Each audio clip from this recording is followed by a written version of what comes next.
Mobilize. Psicologia e qualidade de vida. Olá, pessoal. Vamos nós aqui novamente, hoje com uma convidada super especial. A Gabriela vai falar com a gente daqui a pouco. Eu, Marta Magalhães. Eu, Adriana Amaral, e a nossa convidada, Gabriela Gonçalves, que é graduada em Psicologia na Escola Baiana de Medicina e Saúde Pública em Salvador, Bahia, terrinha boa, né? Formação em É minha boa. Psicossomática Psicanalística pelo Instituto Sede Sapiense, São Paulo. Ela é mestre em Ciências pela USP, com o tema da subjetividade da dor em atletas. Também é especialista em neuropsicologia pelo CEPSIC, Hospital das Clínicas, e em psicologia do esporte, também pelo Instituto Sede Sapiense. Muitos trabalhos aí relacionados à dor, à clínica esportiva. É um prazer ter você aqui, Gabriela. Prazer meu, uma alegria enorme estar aqui com vocês, né? E falar de um tema que é uma delícia, apesar de doer. Apesar de ruim, é bom. Mas é um tema muito rico e acho que e permeia, né? Permeia a vida, não tem para onde correr. Sim. Né? Todo mundo em algum momento tem dor, né? Sim, sim, todo mundo, né? Aliás, essa eu acho que a dor é uma característica existencial, né? A experiência dolorosa, ela é um elemento protetor da integridade física, né? É um orientador do nosso limite físico e psíquico, né? Que acho que hoje a gente vai falar um pouquinho mais da dor física aqui, apesar dela ser subjetiva, mas tem a dor também né? A ideia do sofrimento, né? Uhum. Eu, eh, Quando eu fiz o meu estudo de dor, né, eu acho que tem uma coisa tem uma frase que eu adoro, que a dor é duas vezes dolorosa, porque ela é ao mesmo tempo um mistério angustiante, né? Então, que ela é algo que o ser humano sempre, né, busca e sempre eh, tenta entender, né? E ele angustia, porque limita, né? Limita a gente. Uhum. Né? Gabriela, conta para nós um pouco desse teu momento, né, de estar estudando o que é a dor.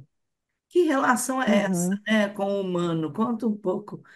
E você debruçou Tá. tantos anos para estudar, né? Eu comecei a trabalhar com dor, eu fazia parte do grupo de estudos da Kátia, né? E Kátia tinha um estudo grande sobre dor em atletas olímpicos. E aí, nessa época, sempre foi algo que eu me interessava. Eu até tentei. A primeira vez que eu tentei entrar no mestrado, eu não entrei. E aí eu fui estudar, foi quando eu fui estudar neuro.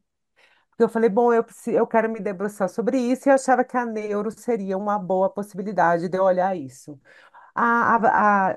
O estudo da neuro, da avaliação neuropsicológica e tal, ela não atinge, né? Ela não chega a esse ponto. Ela chega, a gente trabalha muito mais com o cognitivo, né? Então, mas mesmo assim, abriu muito para mim em relação a essas questões, inclusive da dor. Né? E aí, quando eu estava terminando, aí eu estava fazendo a especialização em neuro, e aí eu fiz novamente a seleção para o mestrado e eu entrei. Então, eu fui fazendo eh, mestrado, especialização e eu trabalhava, né? Era tudo, eu fazia tudo junto, né? No primeiro ano do mestrado, eu estava finalizando uma coisa e outra. E aí foi quando eu realmente me debrucei sobre o tema, né? E o que que é a dor, né? Se a gente for olhar a definição de dor que a gente tem hoje pela Associação Internacional do Estudo da Dor, define ela como uma experiência sensitiva e emocional desagradável que é associada a um dano real ou potencial dos tecidos, ou ela é descrita em termos de tal dano. Ela é sempre subjetiva. E cada indivíduo ele vai aprender a utilizar esse termo por meio de suas experiências prévias. Essa ideia dela ser sempre subjetiva é muito recente, né? É tipo assim, se eu não me engano, é 1978 que a dor ganha essa qualidade, né? Até então, a dor era ligada a algo a um dano tecidual. Então, ela era usada para você localizar um problema ou uma doença, né? Era isso, a dor. É, e aí, mas se a gente for olhar, por exemplo, acho que isso traz um benefício muito grande, porque você coloca o indivíduo na história, né? Você não tem só a ideia de que, tem uma lesão e eu tô, e aí com isso eu tenho dor. Até porque, na hora que você vai estudar, eu estudei muito com a antropologia, né, da dor, com o processo identitário, né, da relação do sujeito com a dor. E aí você começa a ver que, assim, a percepção da dor, ela é praticamente, a percepção física, ela é praticamente igual para todo mundo. Mas isso mas muda drasticamente de uma pessoa para outra. E isso varia de acordo com experiências pessoais, experiências familiares, a cultura que se está estabelecendo.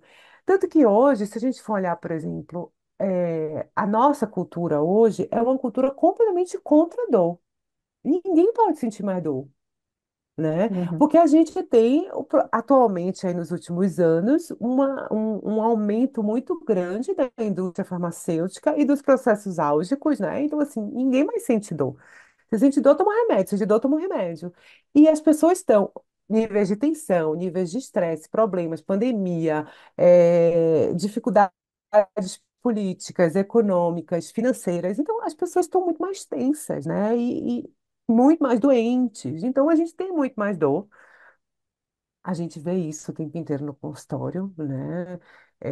Todo mundo. A enxaqueca aumentou. Eu não sei como é que vocês no consultório, mas para mim, Sim, assim, todo muito. mundo atualmente tem enxaqueca, Uhum. né? A fibromialgia, acho que é uma doença, assim, que, por exemplo, eu não me debrucei sobre isso, mas eu acho que fibromialgia é um grande estudo, né? Que eu acho Uhum. que a fibromialgia, ela faz um doutorado, né? Então, eu acho que É tem a aí. concretização da dor, quase, né? A É, fibromialgia. exatamente. E é uma dor não localizada, né? É uma Uhum. dor que não tem uma explicação física. É. Eu acho que a fibromialgia é uma coisa muito interessante, mas assim, eu acho que a gente precisa também tomar algum cuidado com isso, quando você fala assim, a dor, ela tem muito a ver com aspectos subjetivos, culturais, né? Esse foi o meu tema de mestrado, mas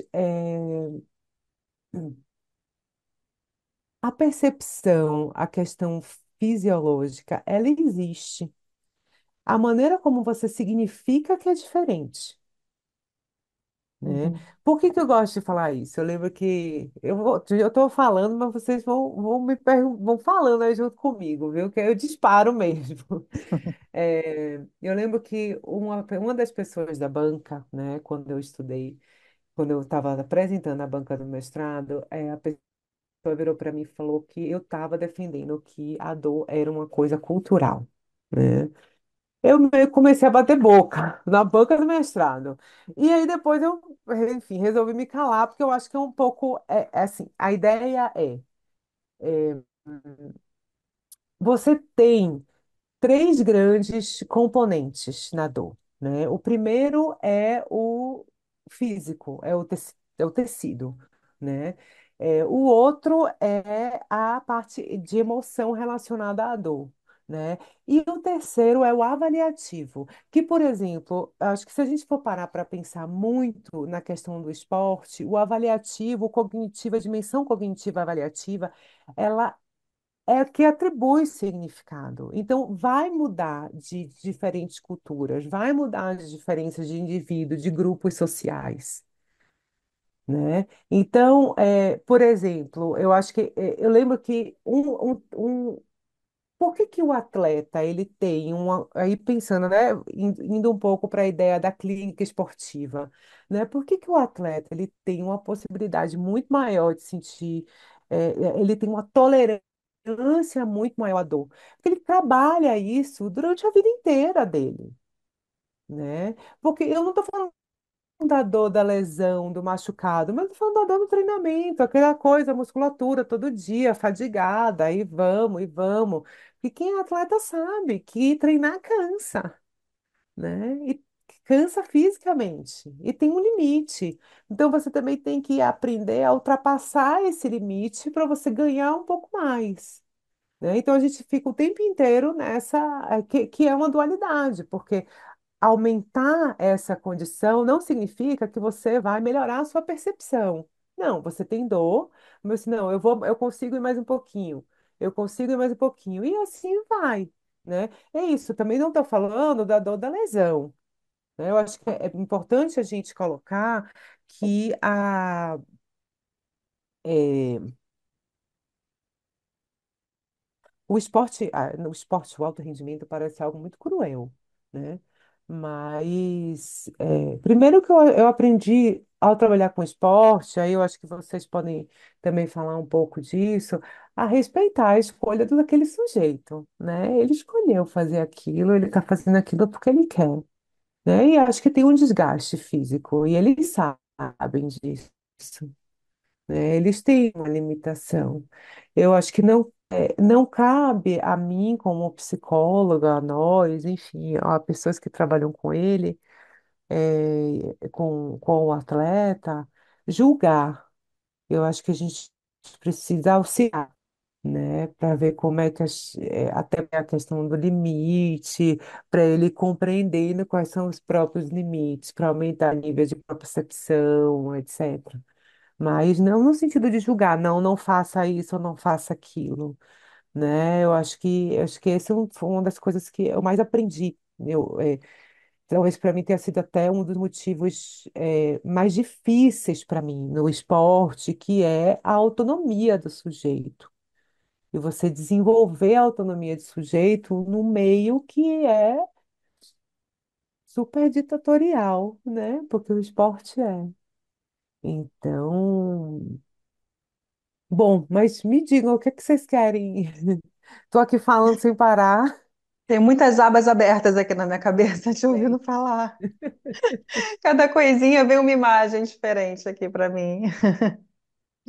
Mas eu fiquei pensando Bom. nessa coisa da dor subjetiva, né? Eu concordo muito com você, Uhum. assim, dessa coisa de como que a gente vai sentir a dor. Ela pode ser a mesma, né? O mesmo estímulo para duas pessoas e a percepção é completamente Isso, diferente, né?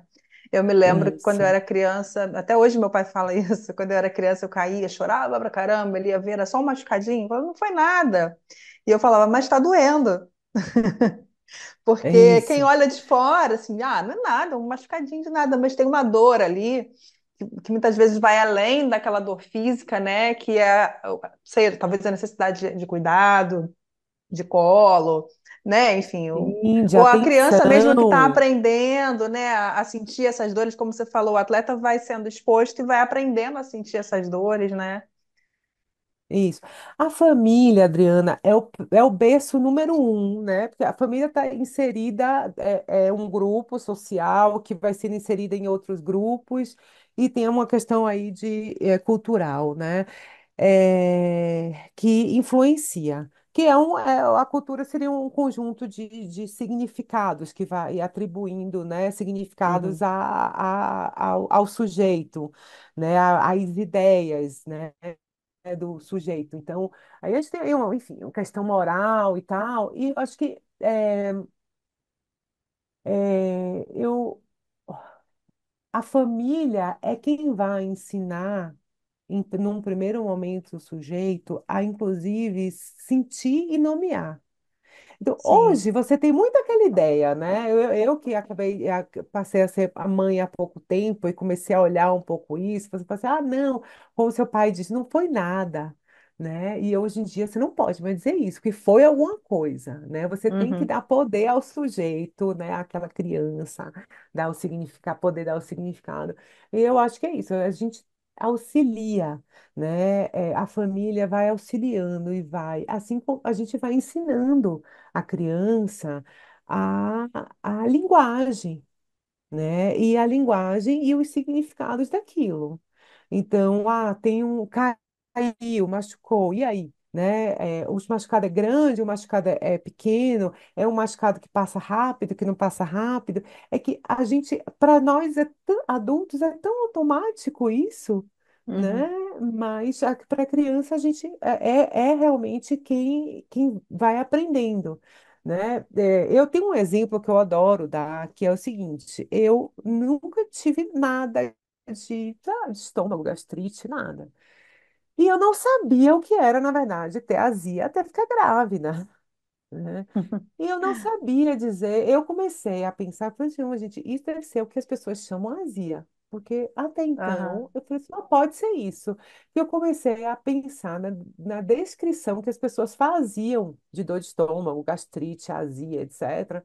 Eu falei assim, nossa, então deve isso eu nunca tinha sentido, mas então eu tinha um background de um conhecimento relacionado ao que as descrições de outras pessoas, familiares, amigos, amigas grávidas, etc., né? uhum, E que aí eu falei assim, nossa, é isso, né? Deve ser isso que eu estou sentindo, né? Porque e a gente vai, isso que eu estou falando, eu acho que é super importante, porque a gente vai durante a vida também tendo, aumentando o nível de percepção, né? A nossa capacidade discriminatória vai se diferenciando, né? E no atleta isso é muito forte. Acho que é, eu estudei, na época eu estudei GR, né, ginástica rítmica, e que é uma modalidade muito específica, porque elas começam muito cedo. E, e fica claro a, a capacidade que o grupo tem de suportar a dor e ensinar a lidar com aquilo, né? Porque assim, pensando, inclusive, eu estou pensando em atletas de alto rendimento, eu estou pensando em atletas olímpicos, né? Assim, se você tem um grupo muito específico que você treina o tempo inteiro juntas, né? É, e se você vai aprendendo a lidar, né, com umas às outras vão ensinando a nomear o que que a pessoa está sentindo, se é dor que a gente chama do dor de treinamento, né, uhum. que é uma dor mais crônica, ou se é a dor aguda, que é a dor da lesão, né, que essa é uma forma de discriminar. É, e a gente tem também como é que eu poderia dizer? Uma condição de. Elas ficam no sentido do suporte físico, né, de corpo, de elas ensinam umas às outras essa parte de comida, né, de não sofrer com a fome, porque muitas delas passam fome para poder chegar no peso que elas precisam chegar. Então, que a gente está aí tá falando também de um outro tipo de dor que não é o dor do machucado, mas é a dor da fome, né? Então, e o grupo vai dando suporte, né? Umas às outras, elas vão passando. É uma questão identitária mesmo, né? Que se forma. E então, a gente tem aí uma questão física, né? Mas a emoção e a avaliação relacionada à dor é o que vai, na verdade, fazer o trabalho que a gente chama de limiar de tolerância, né? Porque uma coisa é o limiar de percepção, é a condição mínima de você começar a sentir um desconforto. Mas a dor de cabeça que eu sinto é diferente da dor de cabeça que você sente. Você talvez faça mais coisa com dor de cabeça do que eu faça, ou vice-versa, né? Assim, é isso, é cada um, se você suporta de uma forma, eu suporto de outra, né? E assim, Sim. isso a gente vai aprendendo, a gente começa na infância, e a partir dos grupos sociais que a gente vai sendo inserido, isso vai aumentando, né? A gente vai aumentando o repertório, Uhum. A gente vai né? aprendendo, né? Então, isso a Gabi, gente vai aprendendo. é, Oi. eu nunca tinha pensado, nessa divisão, né, física, emocional e avaliativa. Primeira vez que eu penso dessa forma, separado, É né? É, didático, né? é. É, É. uma metodologia aqui, né, da dor. E É, quando é a uma Adri forma de diz, você compreender, eu vou né? fazer o copia e cola da Adri, quando ela diz abre várias abas, eu fiquei pensando aqui em várias coisas, mas como é cultural mesmo, né? Porque tem uma família que a dor pode ser sentida, tem uma família que a dor não Uhum. pode ser sentida. Isso. Vou pegar dois exemplos extremos. A criança cai e a família corre, dá um beijinho, daqui a pouco sara, quando você crescer, sara, quando casar, sara. Tem vários termos, né? Isso. E tem família que fala, levanta, você não é frouxo, ou coisa do tipo, né? E dentro das modalidades, quando a gente trabalha com diferentes modalidades, cada modalidade tem uma cultura para essa dor, tem um olhar para a dor, tem um Isso. suporte, permite, não permite, aceita, não aceita, né? E Isso. esse, e esse ser humano ali nesse meio acaba sofrendo muito, porque se ele tem dor, se ele está em sofrimento, ele não pode relatar, porque se ele relatar, ele não vai para o jogo, ele não vai para a pista, ele não vai para a piscina, ele não vai para o tatame, enfim, né? Então, quando você fala disso, provavelmente. Também eu estou me estendendo, porque eu quero, além do alto rendimento, falar do exercício, da prática de Sim. exercício. E hoje, nós temos pessoas, às vezes, mais velhas, que se sentem muito só e que acabam indo para o médico, Uhum. né? Por conta da dor. Mas, na verdade, é uma dor que ele só quer uma atenção, um cuidado, alguma coisa do tipo, que é essa dor Uhum. que aparece como física, mas que depois o médico acaba encaminhando para terapia, ou para psiquiatria, ou para Uhum. neurologia, que acaba sendo mais uma característica emocional. Mas eu queria, então, ouvir esses estudos a partir dessa pandemia, porque isso ficou mais frequente dentro do consultório.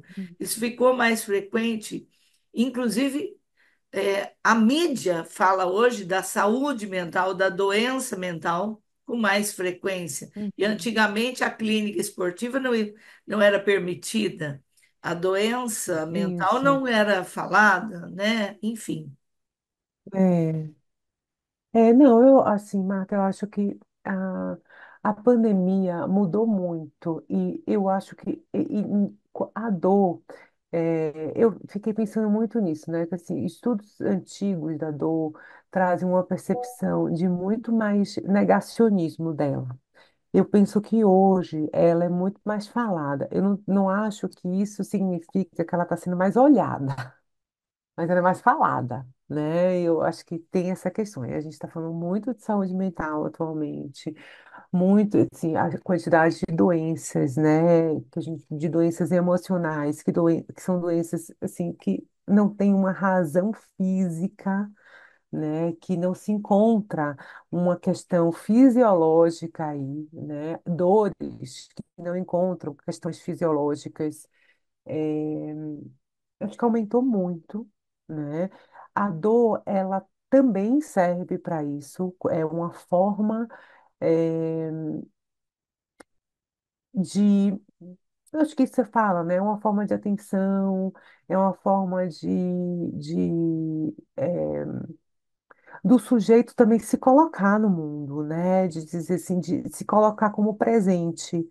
E eu, assim, eu vejo que a pandemia, vejo muito essa situação. Ela, apesar dela ter trazido a gente ter a condição de falar muito mais sobre, né, a gente cresceu muito o número de pessoas e não necessariamente a gente está olhando com mais cuidado para isso ou efetivamente trabalhando em cima, né? E aí, pensando até nessa ideia da clínica esportiva, porque os atletas, eu acho que hoje a gente tem uma ideia de saúde mental no esporte que também não tinha, né? Hoje a gente fala sobre isso, mas eu acho que também o nível de exigência da gente aumentou muito. Então, essa ideia atual da performance, né, que saiu do campo esportivo e está na vida, né? Você tem que performar o tempo inteiro, todo mundo, né? Assim, o que foi que aconteceu na pandemia? As pessoas passaram a trabalhar 24 horas por dia. O que foi que aconteceu? O WhatsApp passou de ser uma coisa que você conversa com alguém e passou a ser uma coisa de trabalho e as pessoas se mandam mensagem às 2 horas da manhã, né? Então, se parou muito de ter esse limite, né? Eu tô vendo agora se voltar muito dois celulares.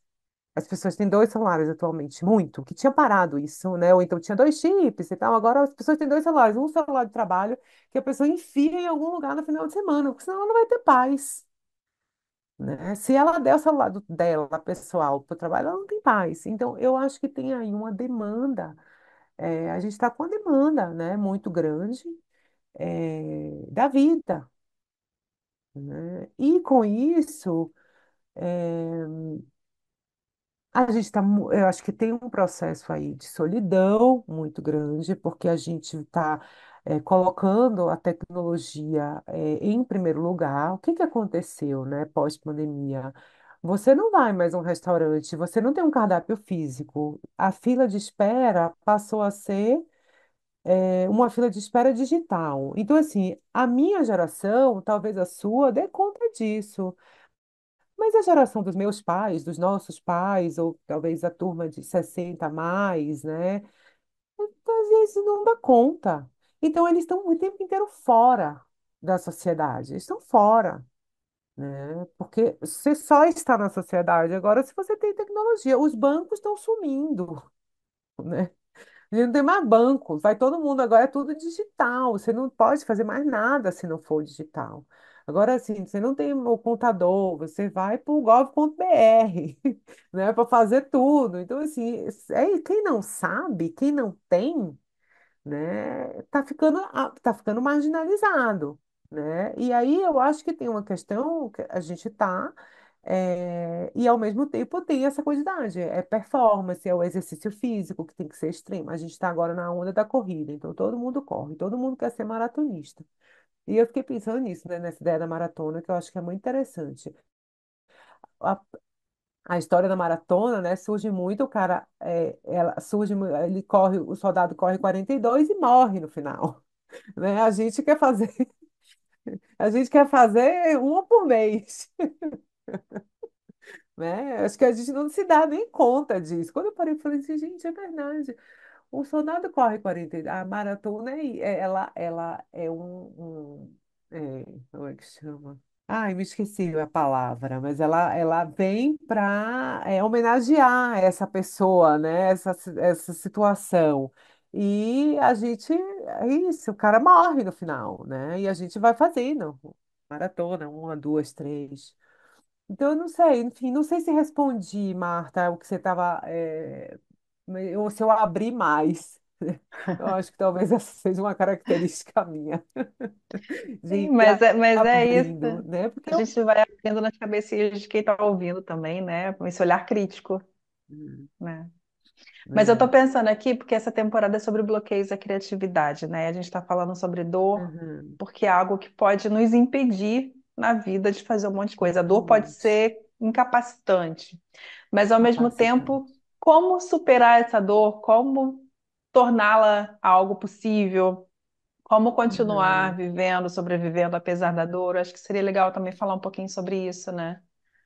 E a gente tem condições, né? E aí também essa é uma questão cultural e é uma questão familiar, de níveis de aprendizado e de capacidade de a tolerância, né? A ideia de distrair da atenção, de fazer, de imaginar que a dor está fora do corpo, de reinterpretações de dor, né? Repetir para si mesmo a ideia do autocontrole, ignorar sensações dolorosas, rezar, né? Esperar que vai passar, manter a esperança. Acho que todas essas são coisas que auxiliam nesse processo, né?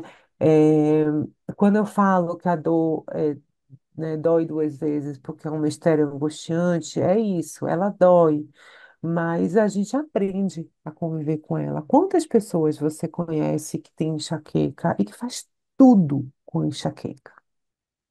E a outra que tem uma dorzinha de cabeça, fica lá prostrada na cama, cancela tudo, Uhum.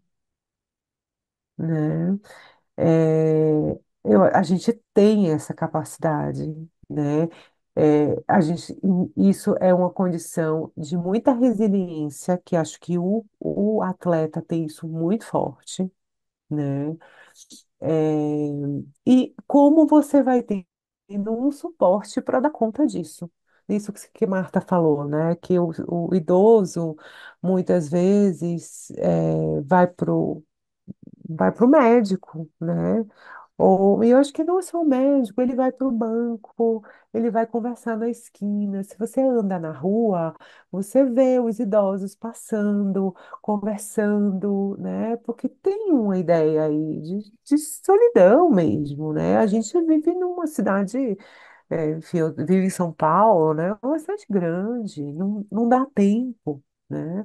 Então, nós seres humanos temos uma capacidade de adaptação muito grande. E quem vai dar essa condição é a cultura. Quando eu falo cultura, eu falo dos grupos, né, culturais, sociais, que a gente vai sendo inserido. Então, eh, nós, como psicólogas, eu acho que a gente vai criando, por exemplo, a gente vai entendendo ferramentas, para trabalhar isso, né? E acho que o nosso trabalho também é esse, é ir trabalhando as ferramentas do sujeito para que ele vá dando conta. Porque tem dores que vão ser crônicas, né? Uhum. Que tem aí uma questão mesmo fisiológica, até de alto poder, né? De sensibilidade. A fibromialgia, ela vai muito por aí, né? É quase como se tivesse assim, eu vou colocar nesses termos porque eu não estou encontrando outro, é um erro de chip, né? E aí assim, bom, mas o que eu vou fazer para ter a condição de tolerar, né? E eu acho que tem ferramentas para isso. Essa ideia de buscar um equilíbrio emocional, né? Porque a dor constante, é, dependendo do grupo, por exemplo, deprime. Para o esporte, por exemplo, um processo de ultrapassar um limite. Não é deprimente, né? Você vê que aí é quando você vê a diferença, Pode ser né? Porque desafiadora, né, no esporte. exatamente, assim, faz parte. Então, a ideia de ultrapassar o limite do próprio corpo significa ultrapassar o limite da dor também. Não estou dizendo que é a dor da lesão, é o dor do machucado, mas é a dor do limite físico. Porque Uhum. nós temos um limite físico, né? E aí você vai puxando, né? Vai empurrando para frente até você dar conta, né? E aí você faz modalidades de treinamento diferentes, você faz coisas diferentes. E acho que com nós, hu- humanos, né? Sem ser o heróico atleta, né? A gente também tem essa capacidade e depende do grupo de como a gente foi se estabelecendo na vida, isso que a Marta falou, né? Da família que permite a dor, da família que não permite a dor, de como você trata o processo de assim, bom, tá doendo. E aí nós vamos fazer o que com isso? Né? E você vai encontrando saídas para aquela situação, ao invés de se colocar na situação. Porque o que acontece, que você falou da criatividade, que eu acho que é muito interessante, o sujeito com dor, ele se volta para si. Né? Isso é uma questão até muito da psicanálise, né? Você se volta para o sujeito. Você não tem força, você não tem condição, você não tem vontade de estar para fora, né?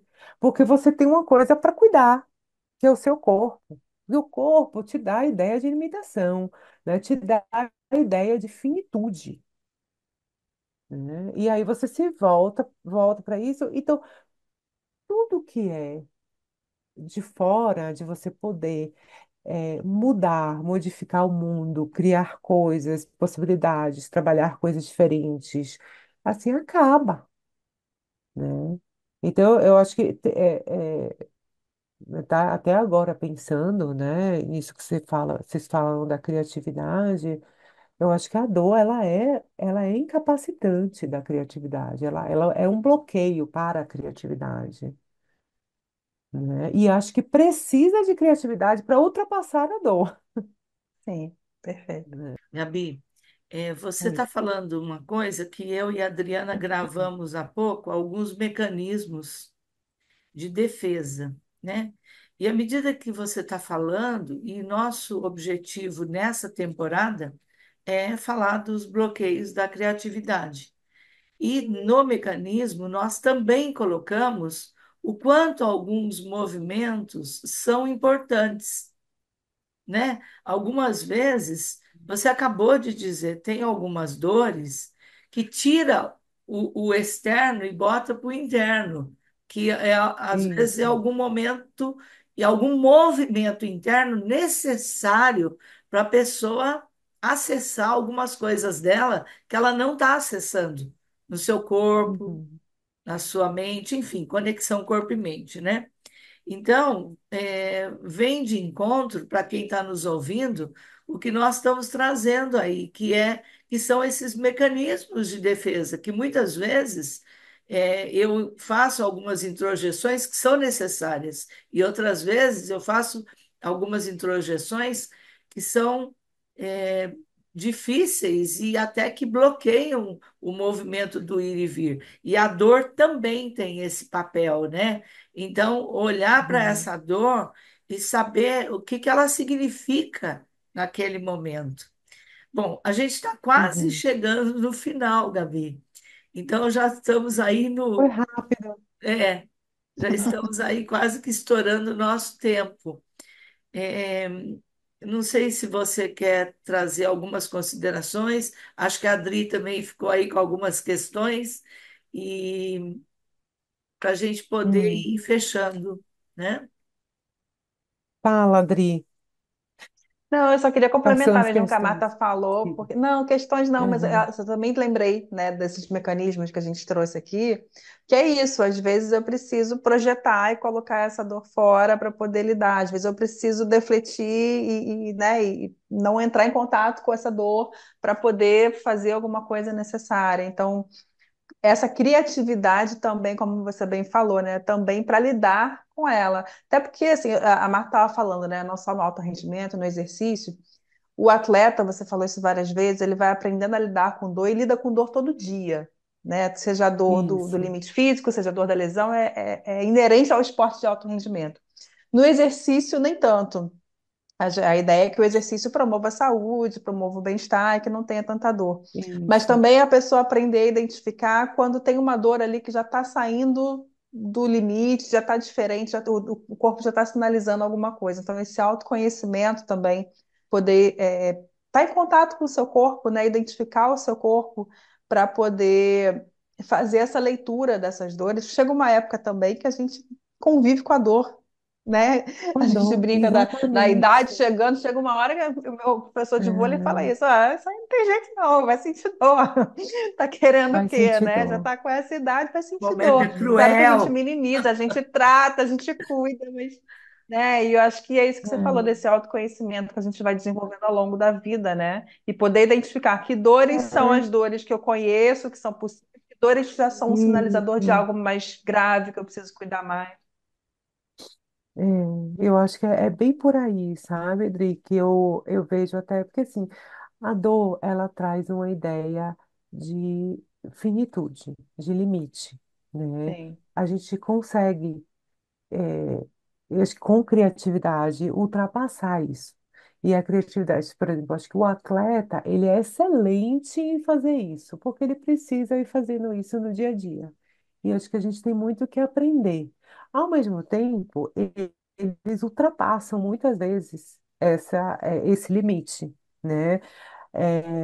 Mas, assim, eu acho que é importante, por exemplo, na clínica ou no exercício, você estar atento, porque a dor ela é considerada o quinto sinal vital, junto com pressão, temperatura, né? Então, assim, ela é um sinal, ela tá ali. Se ela tá ali, é porque tem alguma coisa.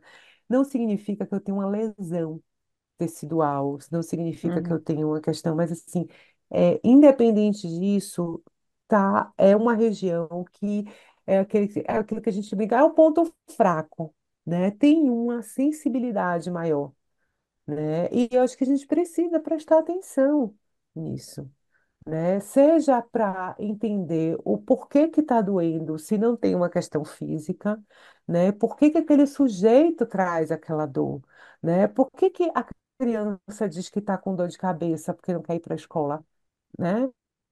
Ela sabe que se ela disser que está com dor de cabeça, se ela disser que está com dor de barriga, ela não vai para a escola num dia que ela está mais cansada, que ela quer ficar com a família. A gente sabe que uhum. eles fazem isso, né? Então, assim, a dor ela também pode ser usada como uma justificativa para coisas, para medos da vida, para situações de muita angústia, né? Então, eu acho que a gente poder colocar ela no centro e falar sobre, né?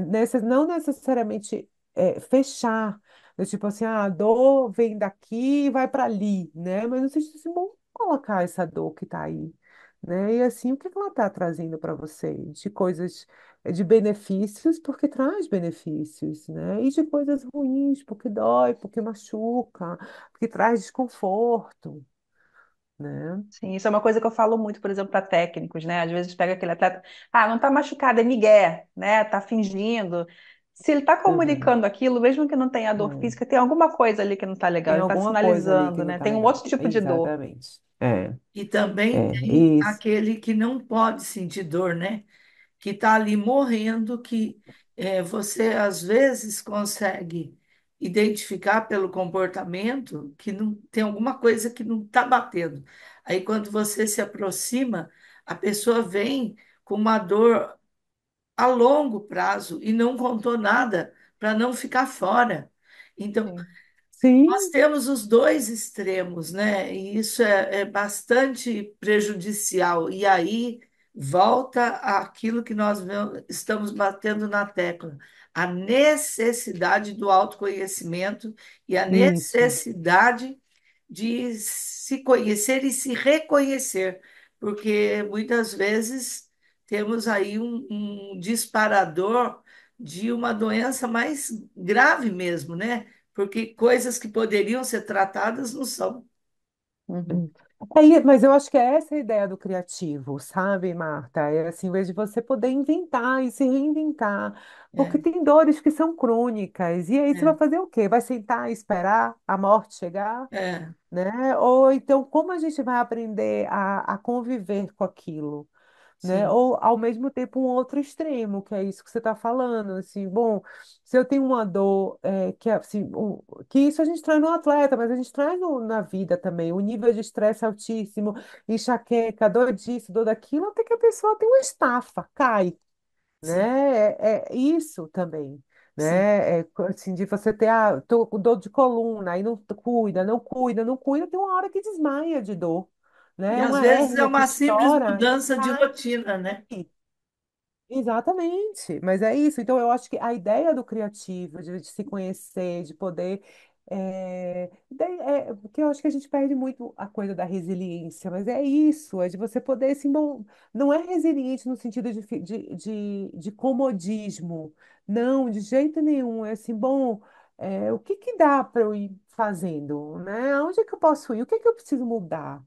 Né? Assim, poxa, se tá doendo aqui, qual é a outra atividade física que eu posso fazer? O que eu posso mudar na minha vida?